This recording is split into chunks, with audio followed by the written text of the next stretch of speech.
What's up guys, Mike here, the Detroit Borg with a quick look at what Sync 3 looks like in Lincoln. So in this case, I'm looking at a Lincoln MKC.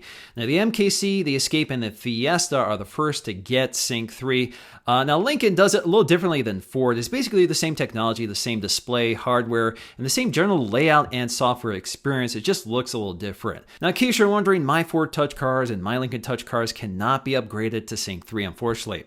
This is entirely different hardware, so we have a capacitive touchscreen instead of a resistive touchscreen. So we have multi-touch and you can swipe across the screen, and the screen is very sensitive and quick to use. And generally speaking, the system works a lot smoother and quickly. Now the layout consists of icons along the bottom, which allows you to jump to various functions such as settings, climate, phone, and media. Now Sync 3 in the Lincoln has this darker theme, but it also has a flatter theme, so you don't have those dimensional buttons. Instead, you have these darker black buttons, which I personally prefer. Now, what I don't prefer is the background color, which is this kind of brownish color. And I think I understand what they're trying to do here. That warmer tone is more consistent with the interior of a Lincoln. So you might have wood trim or beige seats or something like that. Now, we still get a home screen here, so you can tap the home icon in the upper left, and it illuminates in orange or amber when you're active on the home screen. And very similar to my Lincoln Touch, we get these live tiles you can interact with, or you can tap on them to bring them forward. You can also tap on the temperature icon to jump to your climate settings, or tap on the clock to adjust the clock. So in the end, this is a very minor difference, and I really need to spend more time with it to fully explore it. Features like Android Auto and CarPlay are not available yet on Sync 3 at launch, but will be available in the future. Now, I did find two features that are new to Sync 3, which I think are kind of interesting. One of them is auto updating, so you can connect to your Wi-Fi network at home